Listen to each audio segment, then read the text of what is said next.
Bonjour bien-aimés dans le Seigneur. Vous êtes la bienvenue dans notre émission des histoires bibliques dont le thème est la perle de grande valeur. Trouver la véritable prospérité biblique. Rejoignez notre groupe de raconteurs des histoires. Nous partageons les histoires bibliques et nous explorons ce que la parole de Dieu dit sur la vraie prospérité.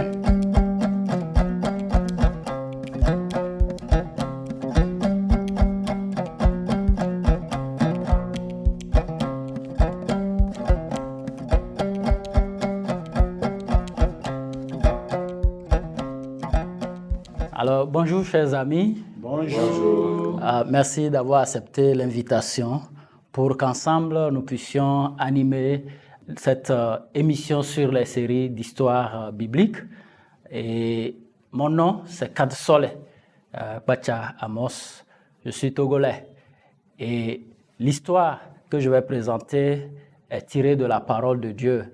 Et l'histoire a pour titre « Les souffrances de Paul ».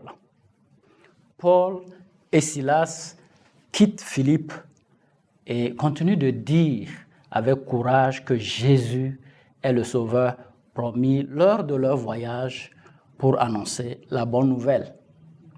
Paul va dans une ville où il n'était pas allé avant. Il s'agit de Corinthe. Il devient ami avec les croyants et il commence par travailler avec eux. Ensemble, ils construisent des tentes pour gagner de l'argent afin de subvenir à leurs besoins. Plus tard, Silas rejoint Paul, ainsi qu'un jeune homme nommé Timothée. Paul partage la bonne nouvelle sur le fait de se tourner vers Dieu par la foi en Jésus, et beaucoup de gens deviennent des proches compagnons de Jésus. Paul reste à Corinthe, il prêche, enseigne la parole de Dieu pendant 1 an et demi. Et quand il quitte Corinthe pour visiter Jérusalem, il garde contact avec l'église de Corinthe. Quelque temps plus tard, lorsque Paul a quitté Corinthe, de faux enseignants entrent dans l'église. Ils parlent d'un Jésus différent. Ils parlent, oui, d'un esprit différent et aussi d'un évangile différent. Ces faux professeurs, ils profitent même de l'Église et l'Église leur donne beaucoup d'argent.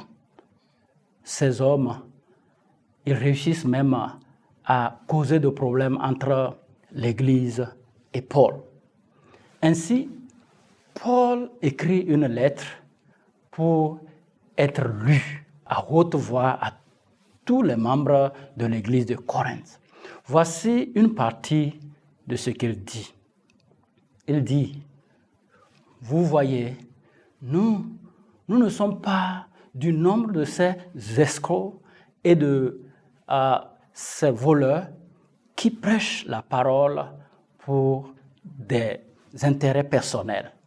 Nous sommes en train de prêcher la parole de Dieu pour de bonnes raisons, parce que nous savons que Dieu nous regarde. » Paul écrit encore, ces faux professeurs, ils se vantent même de leur diplôme. Mais permettez-moi de vous parler de certains de mes diplômes. J'ai travaillé beaucoup plus. J'ai été mis en prison, fouetté de nombreuses fois que je ne peux compter. J'ai été battu par le bâton. On m'a même lancé des pierres pour me tuer. J'ai été sur 3 bateaux différents qui ont coulé sur la mer. J'ai été attaqué par des bandits. Oui, et aussi, j'ai été menacé par les Juifs comme par les non-Juifs. J'ai eu faim et j'ai eu froid. Il leur a dit aussi beaucoup d'autres choses difficiles. Paul écrit encore en disant, 3 fois, j'ai prié Dieu, j'ai supplié pour qu'il m'enlève une souffrance. Mais Dieu me dit, Non, ma grâce est tout ce dont tu as besoin. Je me vante même des souffrances ou des faiblesses, même des problèmes que j'ai à cause de Jésus. Et quand je suis faible, c'est en ce moment que je suis fort dans la puissance de Jésus. Il dit encore à l'Église, posez-vous la question pour voir si votre foi en Jésus est vraie. Paul promet que son équipe visitera l'église de Corinthe bientôt.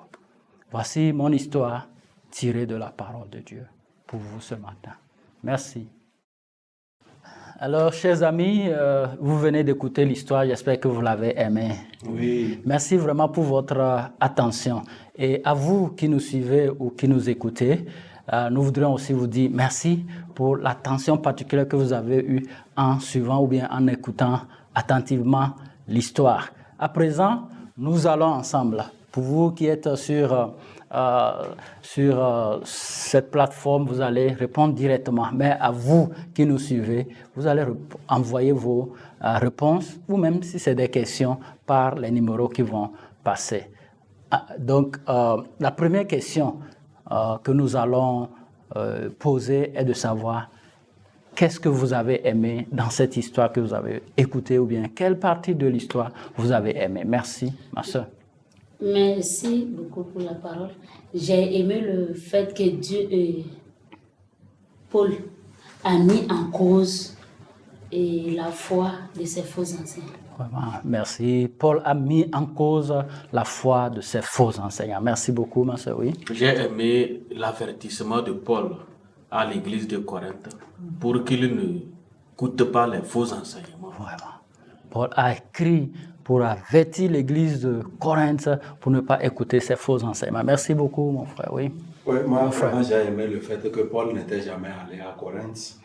Mais dans le souci d'annoncer la bonne nouvelle de Jésus, il est allé et il est resté 1 an et demi pour prêcher l'évangile. Maintenant, les gens ont cru, il est resté pour les enseigner. J'ai beaucoup aimé ça.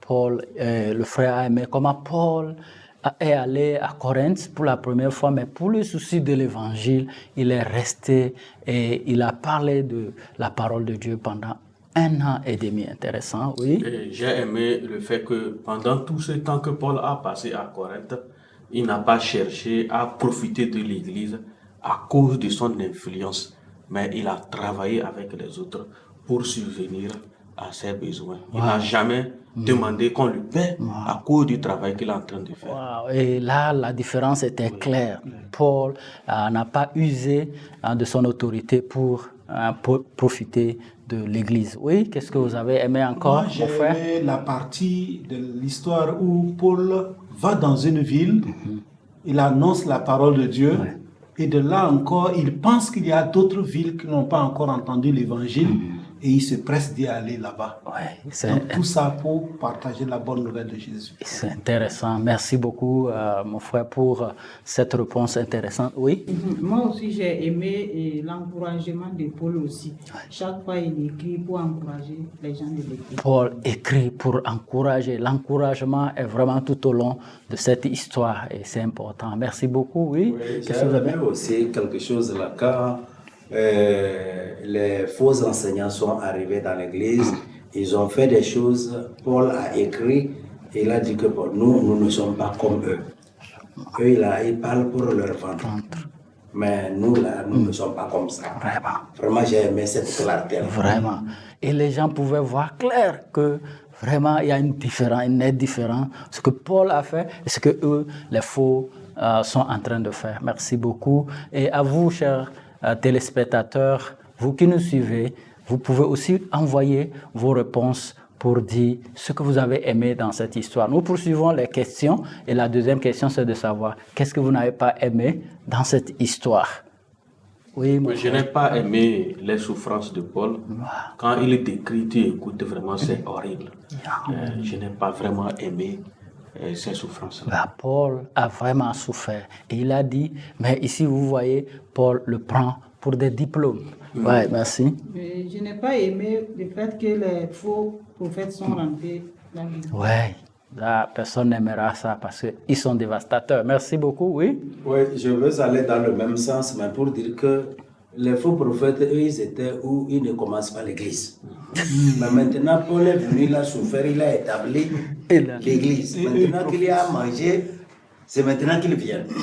C'est vraiment ça que je n'aime pas. Ah, vraiment. Des opportunistes, n'est-ce pas? Oui, des opportunistes. Merci beaucoup, oui. Qu'est-ce que vous n'avez pas aimé? C'était aussi abordé dans le même sens pour dire qu'ils ont profité de l'absence de Paul pour venir s'aimer la mauvaise graine. Voilà. Et la confusion totale Vraiment. par rapport à tous les bons enseignements que Paul avait déjà donnés à l'Église. Vraiment.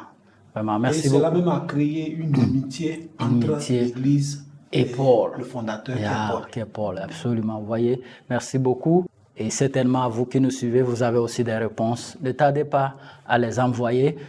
Cela, ou bien vos réponses seront vraiment les bienvenues pour nous. Alors, nous poursuivons les séries de questions parce que nous sommes en train de le faire pour pouvoir méditer et garder la parole. Alors, la troisième question est de savoir quelle est la nature ou le caractère de Dieu dans cette histoire. Alors, vous qui êtes sur le plateau, quelle est la nature de Dieu pour vous? Oui. Dieu voudrait que tous entendent sa parole. Wow. Que tout le monde Dieu entende sa veut parole. que tout le monde entende sa parole. Intéressant, oui. Dieu permet la souffrance de ses serviteurs. Dieu permet la souffrance de ses serviteurs. Merci, oui. Et Dieu donne le courage à ceux qui le servent de persévérer, Ah oui. même dans Ah la oui. douleur, Ah oui. même dans la persécution. Ah oui, il est là et donne le courage. Merci. Dieu Oui. aime aussi corriger lorsque la fausseté vient. Il Ah oui. aime Ah oui. corriger avec la vérité. Intéressant. Il donne la sagesse aussi à ses serviteurs pour pouvoir contrecarrer les faux enseignements et les dénoncer. Dieu aime que les faussetés soient corrigées. Merci beaucoup. En tout cas, Dieu donne aux hommes, à ses serviteurs, beaucoup de stratégies pour pouvoir travailler. Vous voyez, Paul qui arrive, il comprend que la ville dans laquelle il est arrivé, s'il ne travaille pas de ses propres mains, il ne pourra pas faire un long ministère. Wow. Maintenant qu'il est là, il se rend aussi compte qu'il ne peut pas faire le travail seul. Entre-temps, Silas est là. Entre-temps, Timothée est là pour faire un travail en équipe. Et je crois que son succès sûrement est dû à tous ces facteurs-là. Voilà. Aussi, quand il y a problème, non seulement il écrit la lettre, mais il dit que moi et mon équipe, nous reviendrons à Corinthe. Yeah. Les gens parlent comme si on ne vit pas, nous vivons et nous reviendrons à Corinthe.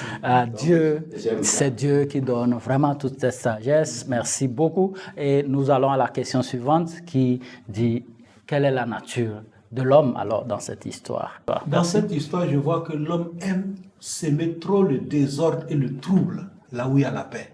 L'homme. Ces faux enseignants sont venus voir l'Église, elle est stable.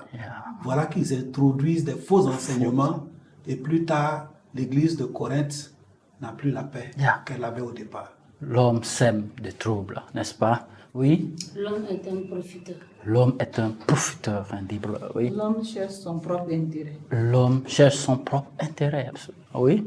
L'homme est fier de souffrir et de travailler pour Dieu. L'homme est fier de souffrir et travailler pour Dieu, si c'est pour Dieu. L'homme est toujours prêt à utiliser l'œuvre de Jésus-Christ pour s'enrichir. L'homme est prêt à utiliser l'œuvre de Dieu pour s'enrichir. Oui, merci beaucoup. L'homme est faible, l'homme, on le trompe facilement.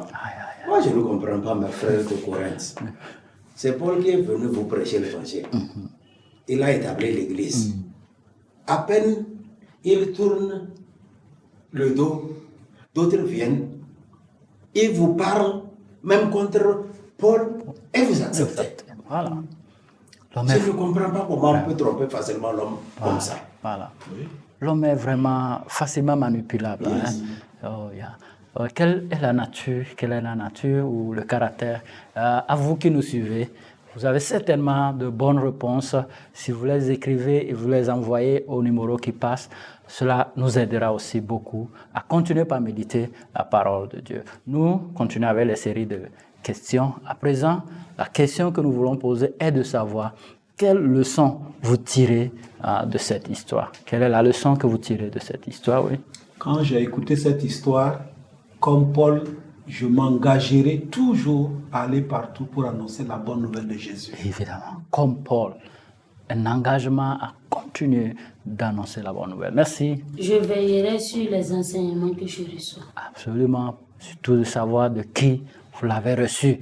Merci beaucoup. Oui. Comme Paul, je me glorifierai des souffrances que j'ai endurées pour la gloire de Dieu, plus que même les diplômes que je peux avoir dans ce monde. Évidemment, si c'est pour Jésus seulement qu'on souffre, je crois que ça vaut bien mieux que les diplômes de ce monde. En tout cas, j'ai plusieurs leçons, mais je voudrais aller dans le sens de ce que papa a dit, pour dire que Paul est allé à Corinthe, ce n'était pas dans son jeune âge. Il était tellement âgé. Il n'a pas dit, oh, moi j'ai déjà fait beaucoup, je vais laisser aux jeunes, non, je vais me reposer, mais il est parti. Donc moi aussi, ça me touche, je me dis que non, je vais partir. Parce que de temps en temps, je pense que non, j'ai déjà fait beaucoup pour le Seigneur, je peux m'asseoir quelque part, mais je comprends que je dois aller. Allez, il promet même qu'ils reviendront. Donc, ils iront. Vraiment, c'est intéressant. On doit aller toujours, quel que soit l'âge. Merci. Moi aussi, je vais prendre l'exemple de Paul. Toujours encourager les gens à l'église. Toujours encourager. L'encouragement à l'église, c'est important. Oui, comme je le disais, qu'il y a plusieurs leçons. Une autre leçon que je tire, c'est que dans la série d'histoires que nous écoutons, nous voyons des serviteurs de Dieu qui sont en train d'écrire des lettres pour encourager, enseigner les églises, même pour visiter les croyants, les églises qu'ils avaient déjà établies. C'est comme c'est l'Esprit de Dieu qui est en train de me parler pour me dire qu'il faut que je m'investisse dans le ministère d'encouragement. Écrire aux frères individuellement ou à des églises pour les encourager ou enfin quelque chose comme ça. Et au besoin aussi aller écrire, visiter. Merci beaucoup pour vraiment cette inspiration. Oui, ma soeur. Oui, je dirais que je vais braver les difficultés pour la gloire de Dieu. Ah oui, si c'est pour la gloire de Dieu, oui, merci. Comme Paul aussi, je dois chercher toujours à annoncer la bonne nouvelle de Jésus à ceux qui ne connaissent pas cette bonne nouvelle-là. Et si j'arrive quelque part, je dois aussi m'attendre à ce que ça ne soit pas forcément les gens à qui j'annonce la bonne nouvelle qui vont me nourrir. Je peux travailler juste le temps de pouvoir subvenir à mes besoins aussi. Ça, c'est un bon exemple. Merci beaucoup. Oui, vous m'excusez que je parle beaucoup. Non, c'est bien, c'est intéressant. Tout le monde a une inspiration. Je me suis rappelé quelque chose. Je ne vais pas me quereller avec les gens. Absolument. Vous voyez dans l'histoire, Paul est parti. Après, les faux enseignants sont venus. Ils ont causé beaucoup de troubles. Mais nous ne voyons pas Paul attaquer ces gens-là un à un. Il ne perd pas le temps avec eux, mais il corrige ce qu'il doit corriger à l'église. Vraiment. Donc, je ne vais pas me quereller avec les gens inutilement. Je vais dire l'essentiel. C'est une merveilleuse leçon, vraiment, au lieu de s'attaquer aux gens, corriger et se concentrer à corriger. Merci beaucoup.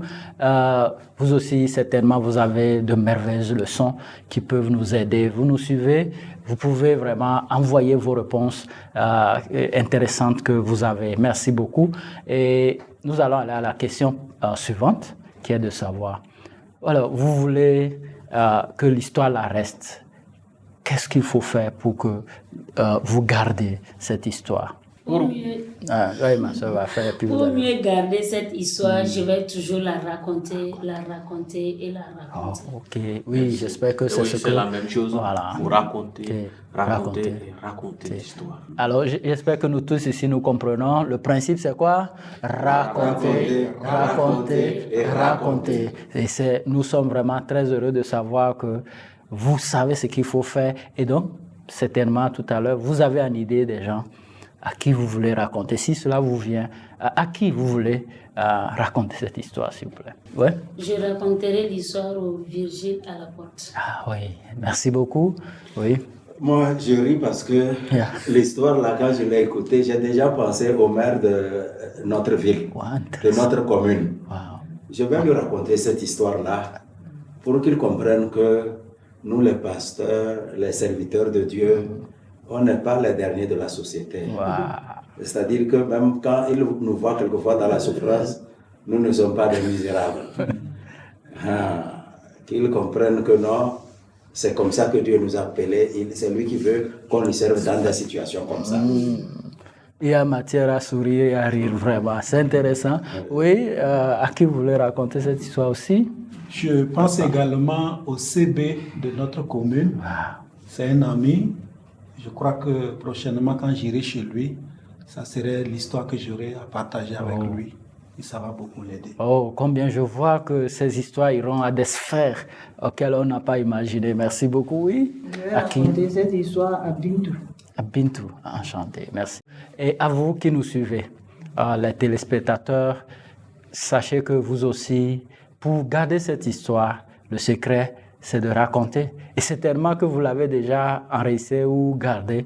Si vous la gardez simplement sans raconter, ça ne va pas rester. Partagez, ayez en idée quelqu'un et raconter cette histoire à la personne. Merci beaucoup pour ce moment que nous avons partagé à animer cette émission. Merci à vous qui êtes sur la plateforme ici et qui avez accepté de donner directement les réponses. Merci à vous qui ferez aussi envoyer vos réponses. Et si vous avez aussi des questions, n'hésitez pas. Merci et à la prochaine occasion de l'histoire. Merci. À vous qui avez suivi cette émission avec nous, nous vous disons vraiment merci. Merci d'avoir participé à cette émission aujourd'hui, dont le thème était « La perle de grande valeur, trouver la véritable prospérité biblique ». Quelle vérité Dieu vous a révélée à travers cette histoire? Veuillez les partager avec nous à travers les numéros qui s'affichent sur le bas de l'écran. Nous espérons que vous avez beaucoup aimé ces histoires et que vous serez à la prochaine encore pour écouter beaucoup d'autres histoires.